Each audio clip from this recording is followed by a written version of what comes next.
Good evening, everyone. Welcome to a special, excited edition of GardenStateHSWrestling.com's podcast, Near Fall, Back Point, whatever you want to call it.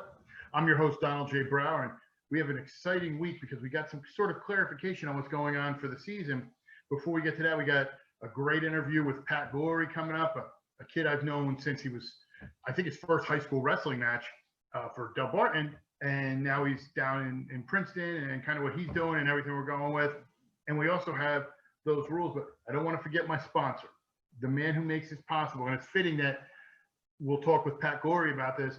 It's fitting that this man is a sponsor, Dan Wernickoff from Champion Athletes, because he is nutrition as nutrition is. I mean, I'm a fat guy, so I didn't have to worry about losing weight to wrestle. However, I used to see my teammates running around in trash bags trying to cut insane amounts of weight for the day. This is the easiest, safest, quickest way to do it. You don't feel hungry. You don't want to binge later on. Dan Wernickoff at Champion Athletes is the guy you want to talk to. He's a proven winner with not only Pat Glory, but other Delbarton wrestlers and other wrestlers throughout not only New Jersey, but the country who subscribe to his system. Let me tell you, he's the guy you want to go to. If you want that next little level and you wonder where those really good guys are getting that little edge, that's where you want to go. We want to talk about the season a little bit. The one thing, we got the clarification. It came out Thursday. We are now moving to season 3. What does that mean? Some of you might be asking. Season 2, the way the year is broken up, it's not traditional fall, winter, spring seasons. It's 1, 2, 3, 4, and it's roughly month and a half each. So we would have started wrestling and practices here where the Friday before Thanksgiving. We would have started in about 2 weeks, roughly. Season would have kicked off December 21st, would have ended the beginning of February, whatever postseason happens. They haven't clarified a postseason for the move to season 3, but it makes it more likely because you're buying time. And that's kind of what you want to do. You want to buy time at this point, because the one thing you really don't want to have happen is you don't want to get there. If they stayed in season 2, all of a sudden we get around Christmas, an outbreak at a school happens. Like, for example, the cancellation of yesterday's Hopatcon versus Vernon game because of a COVID outbreak. Now you're kind of, stuck and you don't have a way to get around it. This way we kind of buy a little time. If they say everything's going okay with the vaccine, fine. If not, we have a way to work with it. So it's just buying time at this point. Now, what that'll mean is March 1st, that's when wrestling will start practices. On March 16th, they'll kick off the season. It will end April 24th. Average season's about 12 weeks. It's a little bit half of that. And I know some people are complaining, well, oh, it only looks like a month. And if we had done it in season 2, we would have longer. What people don't realize is the way everything's broken down, Christmas and New Year's usually fall in there. So you're losing 4 days roughly each week anyway. So it really is not that much of a difference. And this also gives us a chance at possibly having a postseason. We'll see. I'm hoping we could do that. The way I had brought up, and the idea I had was, if they want to do something, here's my idea. Instead of having an 8-team season, because there's a debate on, do we have teams, do we have individuals, do we have anything? If you're going to try to do both and appease people, have your team tournament, do it by section, but there's going to be no groups. And essentially you could do it the way they used to do in the short conference tournament. You have your 4 teams. For example, for this exercise, we use High Point as the number 1 seed. High Point will host the 3 other teams from the local area. They will then wrestle each other and then wrestle the other team for the final. You get a section area finalist. It's not a traditional, but at least you have some sort of team. Then, so if that happens on, say, a Monday or Tuesday, then you have that 2 weeks. Why not have your districts in one day that weekend on a Friday, say, for example? Then you can have your regions Sunday and Monday. Because realistically, you're bringing the 3 people down. You can combine them. There's no reason there should be a Wednesday, a Friday, and a Saturday this year. That's just going to be too much time, too many chances for contact tracing. And by keeping everything local, if there's an outbreak in one of them, you can rearrange and have stuff done so you're not cross-contaminated. Then you have your region champion. So say that following Monday. So within a week, you've had your championships. And then you can bring down, and I would go back just to this year, top 3. That's limiting who's down there and where they're going. Now, when I say down there, obviously Atlantic City is going to be really tough because I'm not sure the schedule with the Boardwalk Hall, as well as other things. Here's an idea. I know it's been approached, and Coach Goodale's mentioned it, and I've even talked to some other coaches who are interested in doing more outside wrestling. Why not have it outside of Rutgers that following weekend? Rutgers doesn't have any football games I know of in the middle of March. Sure, weather might be an issue, but you go down there, and here's my idea. Everybody goes, well, what's going to be the difference?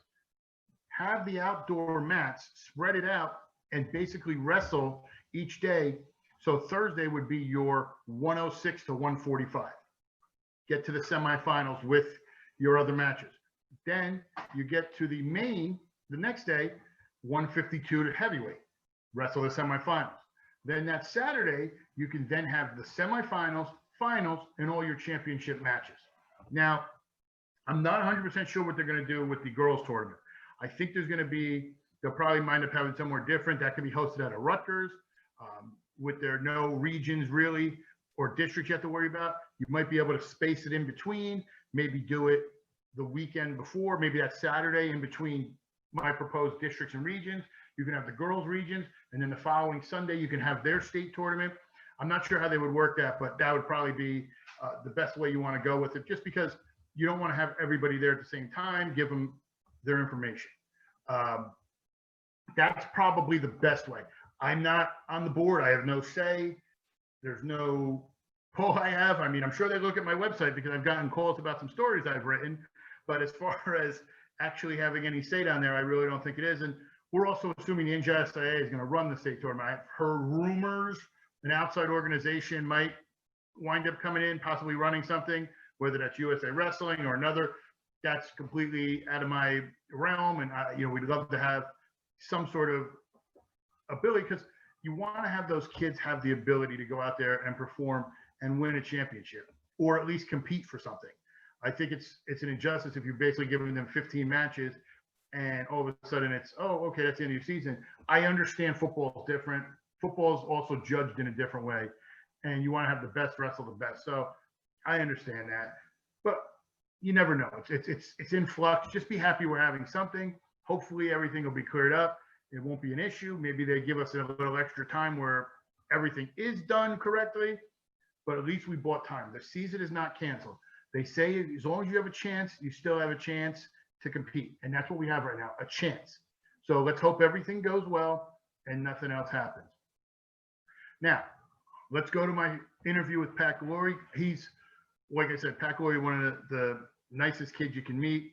Very, always friendly to me. Would say, hey, Mr. Brower, or if he sees my wife and I somewhere, he says hello. She's actually the reason she likes Delbarton wrestling, because she just grew up in an area when Delbarton was kind of the smug group, and she met Pat and he was really nice. And she's like, now I like Delbarton. So Coach Stoll, you should thank Glory for the fact that my wife now likes your team. But we got a chance to talk with him. I know we only told them we were going to talk to him for a few minutes. So we went over that. We'll see how everything goes. We taped this before we found out about the announcement. So I talked to him a little bit about everything and kind of ideas and what he's been doing. So without any further ado, let's take it to Pat Glory. And now joining me on the podcast is a man I've had the pleasure of covering for 6-7 years now. We're talking Something like that. A wrestler who I honestly, I was talking to my wife about this when I was talking about coming on here. A wrestler who I don't think gets the proper, and just not a pun intended, glory for his high school career, and just what an amazing career you've had and headed into Princeton. Patrick Glory, thank you for taking the time out and coming on here and talking for me for a little bit. Absolutely. Thank you for having me, Don. I'm super excited to get to talk to you tonight. Now, I know we've talked a little bit about your career. For some people who might not know, because now the famous thing is everybody who's been a four-time this or four-time that. You were a four-time state finalist. And I mean, we've talked about it, and obviously one of our sponsors, Dan Warnikoff from Champion Athletes, we talked, you made the final 4 years in a row, and you're talking about 45 seconds from going from a two-time champ to a four-time champ, if I'm correct. Just talk a little bit about, your career and just kind of, how Delbarton set you up to where you're at now and the great things you're doing. Yeah. I was blessed throughout my life to have, great coaches growing up. I had a laundry list of guys who I could, give credit to. They know who they are, but, Yeah, I mean, I had, a lot of exposure at a very young level, at a very young age to a very high level of wrestling. And I think, that goes along with me, living in New Jersey. I got blessed to be living in a state where there was such an abundance and a volume of these, high level guys, these guys that were all Americans in college that, had Division I technique and everything that goes along with that, teaching me, kind of giving back to me what they were, given by their coaches and stuff. So, I think that's how Delbarton got into the mix, was just by me, going to clubs at a young age. I think I met Guy Russo. I must have been in the third grade. And his son Anthony, who's my high school teammate, he just graduated this past year from Delbarton. Me and him were always similar weights. So I think the first time we really ever linked up in terms of training together was with Corey Cooperman at the old Iron Horse facility in Mendham, New Jersey. I think it's abandoned now, but it was like a little shack right next to the Black Horse Tavern in Mendham. If you were, from around that area. Oh, I know that place very well. And it'd be 95 degrees in the summer times at 3 p.m. And it was a group of probably 10 of us, and Corey Cooperman, and they called us the Iron Ponies because we were the small Iron Horse guys. So we weren't technically horses yet. We were the Iron Ponies, but we went at it. I mean, it was amazing. Corey Cooperman would lock the door and he would say, "Pick these guys up in 2 hours," and we would just scrap. It was me, Ryan Anderson, Anthony Russo, Joe Casey, Gerard Angelo, Shane Metzler. I mean, all these guys who were wrestling Division I now, for the most part. So it's pretty crazy to look back and think like that's how it all started. But that was really my first exposure to Guy Russo. And then obviously, as I got older and high school was starting, to be right around the corner, Guy was like, "Hey, I know you're from Randolph. I know, you've been thinking about going to Randolph your whole life. All your friends are going to Randolph. You've grown up, wrestling in the Randolph Middle School and, their programming your whole life. Would you want to apply to Delbarton?" And, I hadn't really thought about it up to the point that Guy had mentioned it to me. But, it's a great school. Ty Gacy, was one of the top guys in the state. He won a state title the year before I got into high school, right around my weight. So, there was a lot of good things that happened at Delbarton. That's not to say that Randolph didn't have great things going on as well. AJ Vindici was doing phenomenal. He placed all 3 out of the 4 years. The 1 year didn't even make it to states, which is a crazy story. That was a rough year. I remember crazy that story there. But yeah, I mean, so it was a tough decision to make. I was leaving all my friends. Randolph High School is a great high school academically. And these are the guys that I just grew up wrestling with my whole life that my boys, the guys who I, didn't want to abandon. So, I kind of was at a crossroads, and so I applied. My parents were like, apply and see, if you get in. If you don't get in, then it's an easy decision. If you do, then you have a decision to make. So I wound up getting into the school, and I decided it was too good of an opportunity to pass up. Kind of fought long and hard over it, but in the end, I thought it was the best decision for me. I got a little bit of stick from my high school, or what would be my high school teammates, my middle school Randolph guys. But in the end, they understood I had to do what was best for me, and the rest is kind of history. Now, you were talking about how you kind of got introduced early on. I know your freshman year, you were talking about a couple of guys, the MCT. We talked about something you had won before, 4-time MCT champion. That first year, I know there was a strange occurrence in the bracket with where the upper bracket had you, Shane Metzger, and Gerard Angelo. I think if I remember correctly, you and Angelo met in the quarterfinals Saturday, that very first day. And it was always, I just remember everybody's like, "Why are we doing this?" And actually, a funny story about that tournament. I make my predictions, and so I make my predictions and I do everything. And I might have been walking around, I think it was during the first break, right after the quarterfinals. And I had picked, I don't remember if it was you or Angel, I picked to make the finals. And so I do that, and then I make the bottom bracket pick. And one of the coaches comes up to me and goes, "Wow, thank you very much." I was like, Okay. And he's like, I'm glad you had so much faith in my guys to make the finals and make a run. And I'm like, okay. So as I walk away, I was talking to somebody and they're like, oh, your face, somebody has to make it in the bottom. Like they're going to get stacked up in the final. I said, like, I kind of want to mix some stuff up. But I said, I didn't want to be like, hey, coach, listen, sorry, somebody's got to make it. So the bottom bracket has to have somebody come out of it. But it was always just so funny because we'd always said, like, this is going to be this three-headed monster. It's going to pick everybody off. And then somebody's just going to be sitting in there in the bottom. Like, I'm happy to play second. There was no chance about it. But, you had, like I said, you had a great run with the MCT. Also, like I said, 4-time finalist. You wind up following what I like to call the Delbarton Princeton pipeline. I mean, you said Taya Gacy down there. You had if I remember, both Grogans went down there. I know you were down there. I think one of the DeVosos is down there. Both of them actually. Joe. Okay, I remember the younger one went. I couldn't remember where the older one went, but I know. So there's a nice little pipeline, and you guys are kind of bringing that Delbarton style to a Princeton school. Talk about that, kind of what you guys learned in that room, in Whippany, and how it's kind of translated to a different style in college. Yeah, we as a program, and again, this is progressively getting better, and it's crazy because of how not different, but how much like the program has progressed even since I've been there, Delbarton. But we've always kind of viewed ourselves as like a D1 preparatory school, right? I mean, you look at the history. Every year we were sending multiple guys to Division I wrestling schools, with aspirations to be an All-American and to be a national champ. And so I think our training in the room in high school reflected that. These guys, really had high aspirations. These were guys that were, serious wrestlers at, from a super young age. I'm thinking Val Mealy, I'm thinking Nick Farrow, the Anselmis. Obviously they're not D1, but Williams is nothing to slap at. Yeah. Right. These guys had aspirations to wrestle after college. And so I don't know if there's a lot of programs in the state that have, full teams of guys that, really have that same mentality of, okay, we have goals, that are higher than just high school.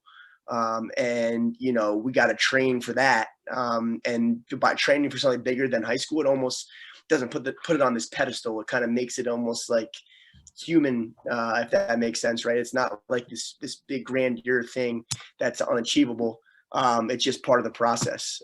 So I think that, that was what I learned from a super young age, as a freshman, watching guys like Nick Farrow just, do everything that a college guy's doing, train that way, eat right. Again, the Dan Wernickoff thing was huge. I didn't really learn that until I was a junior, right? Your nutrition is just as much a part of the sport as your technical abilities and building on, your actual on the mat skills.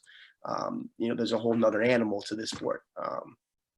So I think that just like, all of these facets of the sport that you might not see at a typical high school, we're really at the forefront of our program, and it really reflected in just how many guys we put on the podium down in AC, and how you see it now. These guys are beating Bergen. They're top 10 in the country program, and it's going to be only an upward trajectory from here. Now you were saying with the team, you would start out and it sort of started picking up. I'd probably say about like 2010, 2011. Where you guys are getting more individual success down there, and it kind of carried over you because, Joseph Johnson and those guys that came through, like Tavoso, and, you went through everything you did. Now you're seeing the team's kind of going through with beating Bergen and being on that upper level team. Because for the longest time, Delbarton was always that they're good, but, and then it was kind of like this was the year they kind of put everything together. And your group was no slouch either. You guys had some, really quality guys. So, talk a little about, you said where you kind of took it seriously, because we said in an instance where like your freshman year, you face a guy I think you faced Angelo 5 times that year, 6 times. So that's kind of like, okay, you kind of, something happens. It's always a fluke. Your sophomore year, that was the one that I think shocked a lot of people and myself, because I don't know, you probably don't notice, but I was filming Matt's side, and I think you were up 5-1. And I think I heard the whistle, and then you were taken down in like a second. And I looked at the reporter next to me because I was messing with my camera. I go, what happened?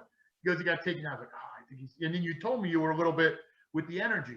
What did you work on to kind of transition? Because there was a moment there where, you know, you made the final 2 years, amazing accomplishment, but it's always the, oh, bridesmaid, never the bride type situation. What were those decisions that made it to kind of propel you, not only for those 2 years, but into the great run you're having at Princeton? Yeah, I mean, weirdly enough, I think that the stresses or the kind of defeats that I had early in my high school career almost propelled me to continue to work and to just not be complacent. Like I don't know what where I would be right now if I had won those two first high school state championships. I might not have won a state championship after that ever again, or had been an All-American, or done anything that I've done in college at all. I think it almost gave me the kick in the butt to say, okay, what you're doing is not enough. You need to, work overtime and do, almost twice as much as everybody else. Freshman year, I wish I could go back and wrestle that one, 10 times over. I would be interested to see how it goes. Me and Gerard went back and forth, a bunch of times that year. I think we wrestled 9 times. I knew it was a high number when you guys wrestled, because I think it was MCT. You'd done it. I know there was a couple dual meets. I think it was regions, that might have been regions, districts as well. And regions, yeah. So we wrestled in the preseason at the Iron Horse Invitational. This is before freshman year even started. We wrestled twice at the Beast. He beat me for third, fourth, and I beat him in the quarterfinals, or no, pre-quarterfinals. We wrestled counties, districts, regions, and states. And then after that, we actually wrestled the pop and flow duels after that fact. So just again, when you wrestle a guy like that many times, game plans are a must. He game planned, I didn't. And they stuck to their guns, and they had a great plan going to that state final, and really shut down my offense and everything that I was trying to do going into that. Sophomore year was complete and utter opposite. I was in the driver's seat for the majority of that match, and just slowly faded. I actually don't remember much of that match at all. I kind of it's weird that you hear the word blackout. I really just blacked out. I don't know if it was because of the nerves. I don't know if, what it was. Mentally, I was just out of it. And you could see at the end, Stoll had to pick me up off the mat and kind of walk me off. I was just, I wasn't myself. And it was just a very, very big wake up call for me. I had a great year. I think I was maybe like one loss going into the the state tournament. Yeah, I think it was, because you were the heavy favorite, if I remember going in, and like you jumped out to the early. I think it was 5-1 at the end of 2, and you were just like into it, and you just were taking him out, and you're like, well, okay, cool, he's gonna roll. And then it just seemed like that when the second period started and they were deciding, it was weird, because you started. And I looked at the one of the reporters and I said, he's a little off, and then they go, what do you mean? I go, I don't know. I said, just, he's not like you used to have, like a certain way, like I don't want to say the Pat Glory way, but you just, when you went out for a match, you kind of knew, and it was like it wasn't the same. And I was just like, so when you lost it, I kind of saw it, and I was like, So when you saying that now, I kind of understand it. Almost like it was weird. It's almost like I don't want to say out of body experience, because that's not what I mean, but it was almost like seeing it like that. Yeah, no doubt. I mean, and one of the main things that I recognized was a huge flaw for me, and one of the things that limited me throughout that sophomore year was my nutrition. I was cutting a lot of weight. I actually don't think I've gained much weight since my sophomore year of high school. I was hovering right around 130, trying to get down to 113. And I just did it in, the worst way possible, not eating, not drinking water, barely getting through a workout and losing 2 pounds, trying to sit in the sauna and get the weight off. Just not what you're supposed to be doing at all. And, I've just kind of blatantly disregarded what, people around me were saying, you should do it this way. You should be drinking a lot of water and, working out multiple times a day. I was just super lazy about it. And it caught up to me. And, again, it was a huge wake up call for me to realize, okay, I had to do everything right. I can't, excuse my language, but half-ass any fast. Oh, we could swear on this podcast. You're good. Right. But, I thought I could get away with it. And, I learned pretty harshly that you can't. You got to do everything right if you want to be the best. And again, like I don't really know if I would be here at all talking to you right now if it weren't for those 2 losses, because it almost gave me that little bit of hunger, that little bit of kick in the butt to be like, okay, this is it's time. I'm done losing. And again, I think we've talked about this maybe after the MCT or in another interview, but I had never won a state title going into high school at all. I think I'd taken second, third, 3 different times and placed 2 other times. I placed 5 times in the state tournament in middle school, never won. And then, coming into high school, you get, a state second. Okay. Another state second. Oh, wow. That's 5 state seconds that this kid's taken. Right. So in the back of my mind, I'm, maybe no one else is thinking about this, but I'm thinking about it. I'm like, I don't want to be, I don't want to name any names here, but like, I'm thinking like Gary Dinmore, like somebody who like, people look back on it, that guy got robbed. That guy, he should have won a state title and he never did. And he took second, 3 or 4 times. I sat there after my sophomore year and I was thinking to myself, I will not be that guy. That is not going to be my legacy. I got to really just turn up the volume and turn it up to 11. So just worked really hard with, my coaches, with Coach Buxton, with Stoll, with Guy, did everything right, lifted really heavily, did a, really, really good preseason training regimen, getting, my lung capacity up, just working on every facet and just kind of tweaking everything, tweaking all the little things that, the tangibles that I can fix. Now you wound up coming in that next year. Obviously, you turned a switch coming into your junior and senior year. It was obvious, when you started. The one thing was, and I don't even know if you know this, was from that year on, the legacy you left, because I've talked to, when I did my interviews last year with Clark before, his senior year, he told me the one guy who let me know I was ready to go and showed me how to be here and do this was Pat Glory. He basically showed me in the room how to be a leader and pass it on and be that guy. So talk about that, like, taking that leadership role, not only in high school, but now in college where you got people looking up to you and leading that room. Yeah. I've always wanted to be a leader. I've always wanted to be the guy that, was almost like the face of the program. Someone who guys look up to, someone who leads by example. I'm a very vocal person. If you see me, at dual meets, you'll see me, screaming for my teammates' matches, whether or not they I don't know. But I like to get into it. It almost, and the opponent hears it too a little bit, it's almost, it's just like, it's a little bit of a mind game that you can play just by being on the bench.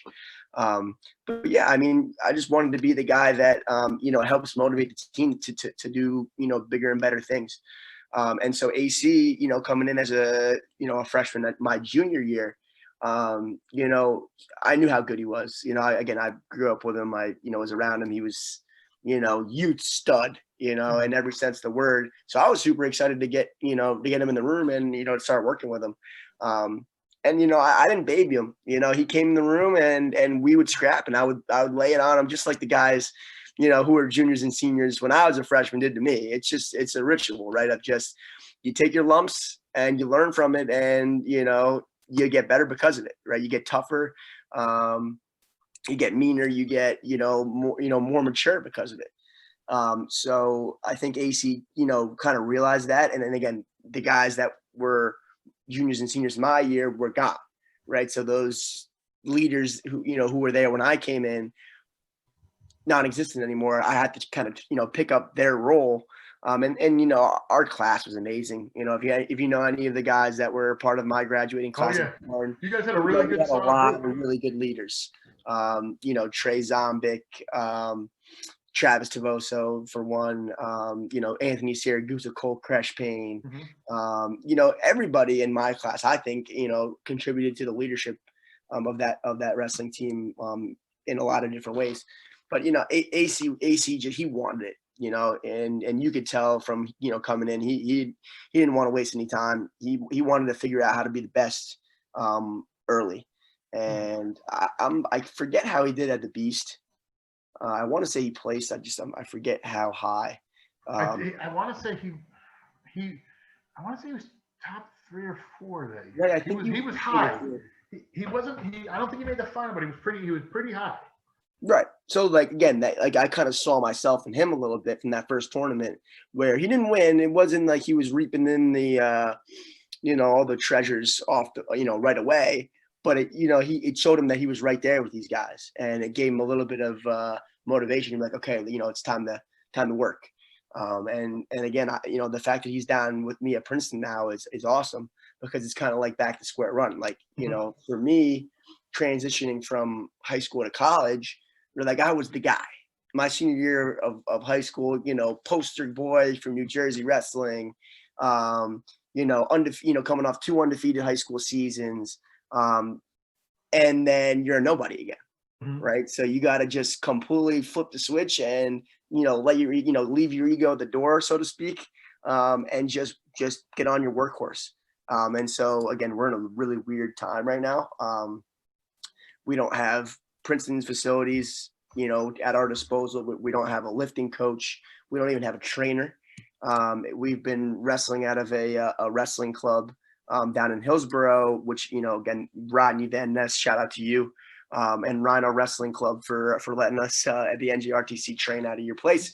Because I was going to ask you about that. How are you guys getting everything going? Because, I mean, obviously with the restrictions and the governor making everything now no more than 10 people, and you guys being, a competitive, college program, how are you guys getting it ready? Because nobody knows what's going on, and how you guys aren't going to sit there. I know you wrestled this past weekend. We'll talk about that in a minute, but I know you guys aren't sitting there, popping Cheetos, watching The View, wondering what's going on. You guys got to stay in shape. What have you guys been doing? Yeah, I mean, it's been very individualized. So there's probably 20 to 25 of my teammates that are living off campus in Princeton. Princeton has nobody living on campus except for a few international exceptions. No in-person classes, all online. And so, once we found out, maybe end of August, maybe middle of August, that we weren't going to be on campus at all, our coaches were like, okay, we got to figure out a way to at least get you guys on campus. They didn't even have a training, regimen or anything really locked down yet. It was just kind of like, we'll figure it out, but just get a place. So I know a lot of my teammates were a little skeptical, because they were like, well, what if there's no training situation at all, and we're, paying all this money to live off campus for no reason? Yeah. And Princeton was great. They actually wound up funding, if you're enrolled in school, which I'm not, anyone who's enrolled in school gets funding to live off campus if they want to get out of the house and just, be a student. Get away from the parents for a little bit. I know how that is. Exactly. 18 to 22, get away. Right. So there's probably 25 of us living off campus in Princeton. And so Rodney Van Ness, Shane Van Ness's dad, owns a club in Hillsborough, which is 19 minutes from my apartment in Princeton. So not too far, 25 minutes max for some of the guys that live, further inward in Princeton. And the NJRTCs, we've been training out of there every morning, 5 days a week. We have a 7:30 option for the guys that have a 10 or 11 a.m. class. And then there's a 9 a.m. option for guys like me who don't have classes. But Reese Humphrey, he's been great. We had a 10-week training schedule leading up to the U23 and the junior nationals. We've had guys like Matt Kolodzik competing in, Hawkeye Open Showcase, for example, and Nate Jackson wrestled in the Open a couple weeks back. And he wrestled in that 195-pound bracket, took third. So that we got guys competing, and there's a lot of, at least it's not stagnant anymore. At least there's something going on, right? There's a little bit of progression, slowly but surely. And again, we've been super careful in terms of the precautions, COVID wise. We get tested every couple of days. We get, every time we come into practice, we get shot with the gun to make sure we don't have a fever. We have, daily screenings, check symptoms and everything. We haven't really had any problems. So, I mean, we've been blessed in that sense to, because again, one person could ruin that whole operation. So, we just been very, very meticulous and careful about, every little facet of our training regimen. But it's been great. I mean, I don't think we had a great weekend this past weekend as an RTC. And again, we said we'll talk about that later. But the fact that we were even able to compete was a blessing. Yeah, I know what you're saying with the temperature checks. I do the pro wrestling shows, and I had something a couple weeks ago in North Carolina, and I had to stand at the door and check and make sure everything was good. And you get some people who are like, I'm not wearing a mask. You're against my constitutional rights. I was like, oh. Like, listen, put on a mask for 10 seconds. Like, get away from me. Like, just go sit there. Like, don't hack on people. Like, come on. If the one thing we've learned from this virus is wash your hands. Like, are we not like in kindergarten? Wash your hands thoroughly. It's not that complicated. Don't cough on people. Like, right. These are not something. It's not like we're not learning chemistry or biology or anything. It's simple stuff. Right. You were just saying this past week. We could talk a little bit about what you guys did. I know, like you said, you didn't wind up where you wanted. And I know I follow a lot of the Jersey wrestling forums, and there was a big hubbub about one of your matches and the tie breaking. And so I just remember there was a lot of threads about that, just kind of how you felt you did, and just kind of where you feel you're at heading into somewhat of a season, if there is. Yeah. So, the 10-week training schedule that we had coming into this tournament was great. I was feeling amazing coming in. I was wrestling really well. I was moving my feet. I was getting to my attacks. I was moving guys. I was, setting up guys in a bunch of different ways, very versatile offense with switching it up. Again, one of the, things that I've learned and pretty harshly about college is you have to continuously be, fixing your technique and just constantly be evolving. Because if you just do the same exact thing every year to year, people will watch film and they'll shut you down. Right. So, I had gotten a new set of offense that I thought, was really working for me. Was a variation of some of the stuff that I was doing. Again, I don't abandon completely the stuff that I'm good at, but just continue to add stuff. So I was feeling really good coming in. Wrestled this kid from, I think he was Iowa State, Atisuov, I think his name is. He wound up winning the tournament. And I just couldn't set him up. I couldn't get to his legs. I was, straight on, wasn't, moving laterally, wasn't really creating any angles. And wound up 6-6 with 30 seconds left, and I'm on the barn burner, right? I gotta get on my horse and try to score. So I put that on me. That's just a little bit of lazy wrestling, I think. I think it's a little bit of just me not being mature in freestyle and being able to control a match like I normally would in folk style. But again, it's good. There was no stress about this tournament. No one's going to remember that I took fourth in the U23s during COVID. I wanted to see how I matched up in freestyle. I hadn't competed since the IWA tournament back in early March of this year. So, I was kind of nipping at the budgets to get out there. That nervous energy. I know. Trust me, I've seen it. When I was talking about that wrestling show, happened to be the same weekend in North Carolina that the Super 32 was in Myrtle Beach. So I was flying home with a bunch of wrestlers, and you could see it. And my wife liked to call it, she wasn't with me, but my wife liked to call it the cauliflower ear convention when we were in Atlantic City. So that's all it was. I told my wife, I said, you should have came with me. She's like, why? I went home that Monday. I said, all you saw was, I said, there was a tournament this weekend. She goes, how do you know? So all I see is guys with cauliflower ears walking through, checking their bag. So it was like all that nervous energy. So I know exactly what you're talking about with getting everything done. Yeah. So, I wish I could go back and just leave it all on the mat. That's the kind of one regret I had about this weekend was I felt like I had more in the tank. And I felt like I almost was thinking about how I felt a little bit. My body was hurt. I wrestled 7 matches. This is more specifically towards the 3rd, 4th match. I just wrestled 6 matches in 2 days. My body's hurting, my neck's hurting, my lower back's hurting, everything's hurting. But again, I made excuses for myself. And if there's one thing that I could go back and change, it'd be just you got one more match, man. Just leave it all out there. I didn't get started quick enough. Kind of sat back a little bit, waited for guys to kind of come at me, which is not my style. I'm more of a go for a whole 6 minutes or 7 minutes if it's folk style. And that just wasn't my style of wrestling this weekend. So, my coaches knew it, but again, it's good that we have stuff to work on and we got film to watch. So what's next for you? I know you got some stuff coming up, just kind of, what do you got? What's next on the line for Pat Laurie, this year? I know obviously with everything you're saying, with not being in school and with everything getting canceled for, Princeton, Ivy League kind of canceling their season, what can we kind of expect from you going forward? Yeah, so again, like you said, Ivy League canceled all winter sports. So the guys that are enrolled now are kind of like, what do we do now? Luckily, they announced it before this semester is over.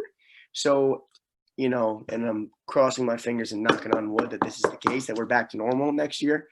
I think what a lot of guys are going to want to be doing is taking from the spring semester coming up until the next spring semester. So taking this semester and then the fall semester of next year off, coming back in the spring of next year, and being able to wrestle 95% of the year.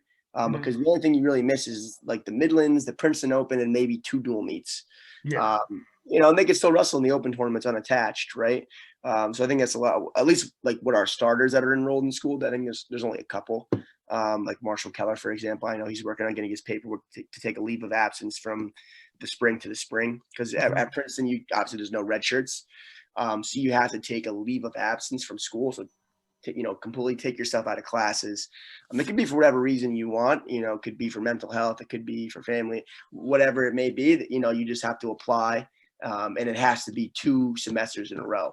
So you can't just do like the spring and come back in the fall. It has to be, okay, so it's a full unless you're a year. senior. So Matt Kolazic was able to do that because he's a senior, and they're a little bit more lenient with independent work, because as a senior, you have to write a thesis. So if you need a semester off just because you're too stressed about this thesis and you need a little bit of time off, they're more willing to do that for guys that are older. But like, for us, for example, guys that haven't started independent work at all, they're pretty adamant about guys doing a whole year. But yeah, so for competition wise, what's next for me? And again, I don't, after this weekend, the way I wrestled, I don't know if I'm still going to have this offer. But Reese Humphreys had mentioned something about these RTC duels that I think Flo is putting on in December.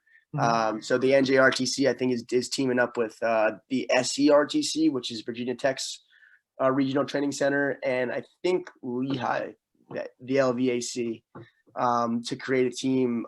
And again, I think there's going to be Hawkeye Wrestling Club. I think Nittany Lion Wrestling Club is considering it. Cyclone RTC. Sunkissed Kids will be there. So some really, really high end RTC programs. It's just a weekend of just duels with RTCs. The winner gets $50,000, I think. Can I wrestle? I'm not that good. Yeah. 50 grand, I'll give it a shot. I wouldn't be able to take any of that money being an NCAA athlete, but it's still. I agree. No, I agree. We would have, no. I'm not promoting anybody getting any money for being an NCAA athlete. No. But yes, I'm looking forward to that. I didn't really know what came next until this weekend when Reese had mentioned that. So I'm glad that, at least there's something on the docket. And then the last chance qualifier, I'm going to try to see if I can squeak my way into the world team trials, or the Olympic team trials rather, and try to make an Olympic team. It's going to be tough. There's a lot of really good guys that, I've been training for years for this opportunity. So I'm looking forward to seeing how I stack up. Nothing to lose. But again, give it a shot. You're young. Go. Yeah. What's the worst they can say? You're going to represent your country, like, you know what I mean? Give it a shot. You never know. The only shots you miss are the ones you don't take. Exactly. So my coaches are kind of, they've been pushing me to do that as well. But yeah, so there's stuff in the future to look forward to. So I'm excited. Well, thank you for taking some time to talk to me. I've said this before. I don't know how well you listen to the podcast. I talked about this last year when we did, and we did a Mount Rushmore, and I had put you up there with Delbarton because just your career and the influence you've had not only on Anthony Clark but everybody else, and just one of the nicest interviews. And on a side note, the only reason my wife actually likes Delbarton, because she said to me she grew up in Roxbury, and back then Delbarton were the hockey kids and the real stuck-up preppy kids, and she didn't like them. And she said hello to you and talked to you at one of the matches when we were doing an interview. And she goes, he's a nice kid. Maybe Delbarton's not that bad. So maybe my kid might be in Delbarton in the future now. You never know. So, I love it. I'm glad that I could change the perspective. She loved it. She like I said, you've always been super nice. You've always been there for a quote. And like I was talking to your coach Stoll before, He said, he's always good for a quote, and you've always been nice to me. Your family's always been nice to me. So thank you for taking the time. Please tell him I said hello, and good luck in the best going forward. Absolutely. Thank you, Don. I appreciate you having me on. Thank you. Thank you, Pat. Huge thank you to Pat Glory for taking the time. We only told him we need him for 10 minutes, and we went on pretty long there. So thank you. Always a great interview, and one of my favorite wrestlers. Somebody who I can tell is in the building when I walk in and I hear, "Hey, Mr. Brower, how's it going?" And I kind of want to be like, you have to call me Mr. Brower. I'm not, no longer in high school. But thank you, Pat, for taking the time. I want to wrap this up with just kind of my message to you guys. Just don't stress. Please understand what's going on with everything. Keep your eyes open. Go out there and live your lives. Wash your hands. Don't sneeze on people. Wear a mask. I hate wearing a mask, but I have a 93-year-old grandmother I take care of, so I do it as a precaution. It doesn't hurt anybody for a few minutes to put it on. I understand what other people are going to say, but just understand you have to think of some others right now. I wish everybody the best. I don't want anybody to get hurt. I want everybody to be able to be there, enjoy the wrestling season. Tell me how many times my rankings suck, or I don't know what I'm talking about. But I'm hoping we get to see those days soon. I just want to get everything rolling with what we're doing for the season. I'm also, if you notice, I'm trying not to say a lot. Apparently, last podcast, my wife said I say a lot. So trying not to sound stupid by saying But I just want everybody to, sorry about that. Was a little rant. I went off on a rail there for a minute. So I just want everybody to be safe and enjoy themselves and not have anything happen and not have any, regrets down the line. Everybody stay safe. And for Jared, my podcast and genius, the legend, just talking about, everything going on, please stay safe. And we're going to try to do these weekly, and hopefully we're going to get some good news here before the next one, that we're going to be able to keep going, and we're going to have a season, and there's going to be something in the works. But until then, for GardenStateHSWrestling.com, near fall, back points, whatever, I'm Donald J. Brower. I'll talk to you later.